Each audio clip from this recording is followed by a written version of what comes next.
Esta guerra ya no es solo de Irán, ya está afectando a todo el mundo. Ha pasado poco menos de un mes desde que se lanzaron los primeros ataques. Y el impacto de la guerra con Irán se ha extendido mucho más allá de sus fronteras. Los precios del combustible se disparan, los mercados bursátiles se desploman, las cadenas de suministro se interrumpen y la amenaza de escasez de alimentos se cierne sobre regiones enteras. Lo más incierto es que nadie sabe si el conflicto durará otra semana, otro mes o más. Y cuanto más se prolongue, más dolor se acumulará. Estos son los países que hasta ahora están sufriendo más. Aparte de las tres naciones beligerantes, los más claramente afectados han sido los vecinos del Golfo: Bahrein, Kuwait, Omán, Qatar, Arabia Saudita y los Emiratos Árabes Unidos, todos los cuales han recibido ataques de represalia iraníes. Tomemos Dubái. La ciudad construyó durante décadas una reputación como centro financiero global y refugio seguro de lujo. Ahora sus residentes reciben notificaciones en sus teléfonos alertando sobre posibles amenazas de misiles. Decenas de miles de residentes y turistas han huido, y el gobierno censura a influencers que comparten contenido que pudiera causar pánico. La ilusión de Dubái como enclave intocable se ha hecho añicos. Pero el problema más grave del Golfo no es económico, sino existencial. La región depende de plantas desalinizadoras para convertir agua de mar en agua potable.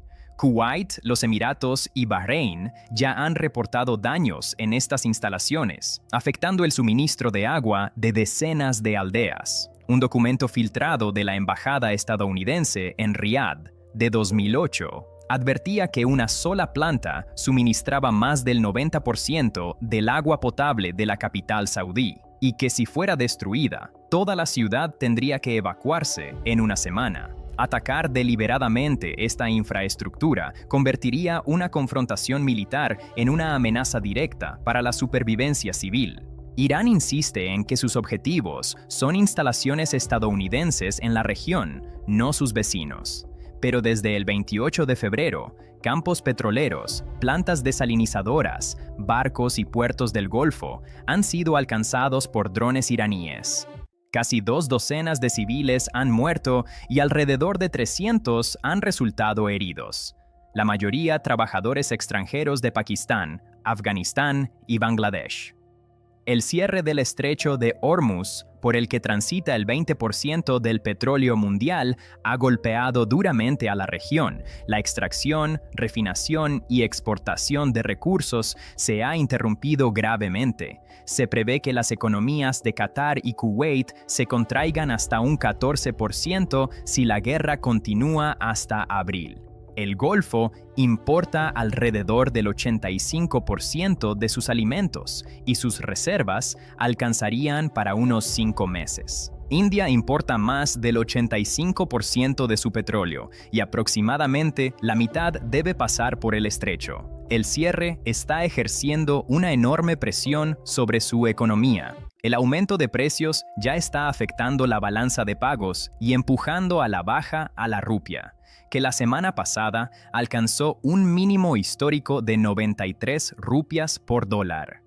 Más allá del petróleo, India enfrenta escasez de gas licuado de petróleo, del que importa el 40% desde Oriente Medio. Los restaurantes reducen horarios y limitan sus menús, y Bombay ha levantado temporalmente su prohibición sobre el uso de carbón para evitar que la gente pase hambre, retrocediendo en sus estándares de calidad del aire. El conflicto también golpea las rutas aéreas. Aproximadamente la mitad de todos los vuelos hacia o desde India dependen del espacio aéreo del Golfo. Combinado con el cierre del espacio aéreo pakistaní para vuelos indios, miles de conexiones con Europa han sido canceladas o desviadas, y unos 9 millones de ciudadanos indios viven y trabajan en el Golfo, enviando a sus familias unos 50.000 millones de dólares al año.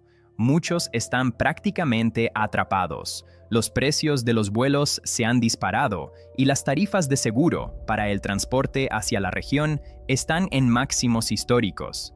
India no está sola. Tailandia ha ordenado a trabajadores de oficina trabajar desde casa un día a la semana para reducir costos, y Filipinas, que importa el 98% de su petróleo del Golfo, acaba de declarar una emergencia energética nacional.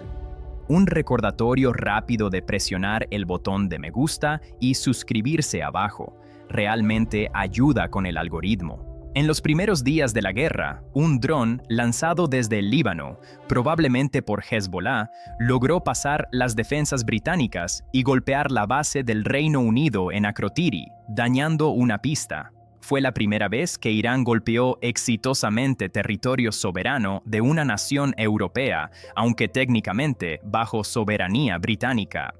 El presidente francés Macron declaró en visita posterior que cuando Chipre es atacada, es Europa la que es atacada, y prometió enviar buques de guerra adicionales.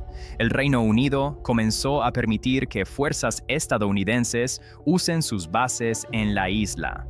Chipre quedó en una posición incómoda, objetivo en un conflicto en el que no quiere participar, con su aliado fallando en protegerla y ahora albergando más activos militares que la hicieron objetivo en primer lugar.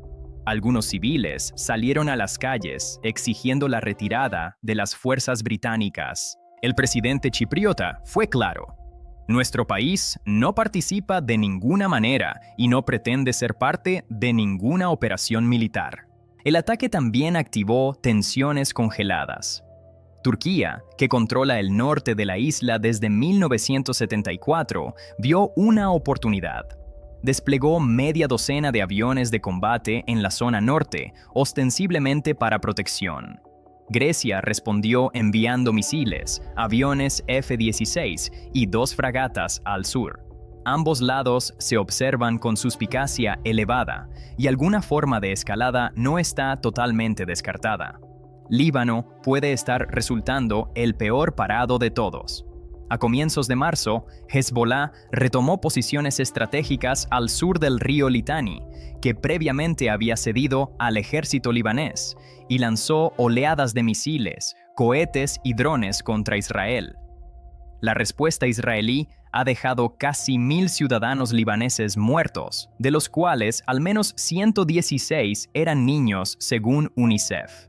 Más de 1 millón de civiles han sido desplazados. El gobierno libanés declaró ilegales las actividades militares de Hezbollah y exigió la entrega de armas. Hezbollah respondió amenazando con una confrontación con el gobierno tras la guerra. Israel ha prometido continuar su ofensiva hasta que el grupo sea desarmado y ya ha destruido los puentes sobre el río Litani.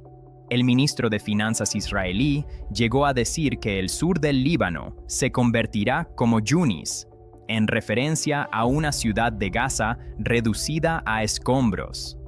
Arrastrado de nuevo a una guerra, el Líbano se prepara para una contracción económica de hasta el 10%, habiendo apenas recuperado de la ronda anterior de hostilidades en 2024. Las consecuencias se extienden mucho más allá. Rusia, paradójicamente, está saliendo beneficiada. Estados Unidos levantó sanciones sobre sus exportaciones de petróleo hasta al menos el 19 de abril para calmar mercados globales, y los altos precios del crudo están estabilizando una economía que venía frágil.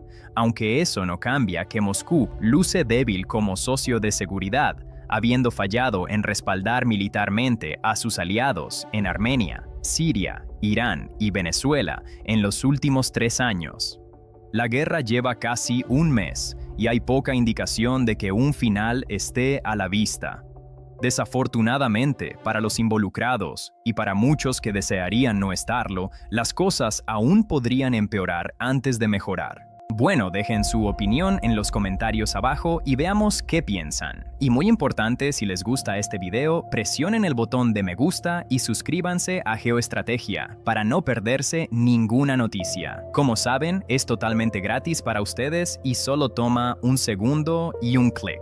De esa manera no se perderán ninguna noticia y nos estarán ayudando mucho. Como siempre, muchas gracias por estar ahí. Cuídense. Nos vemos en el próximo video.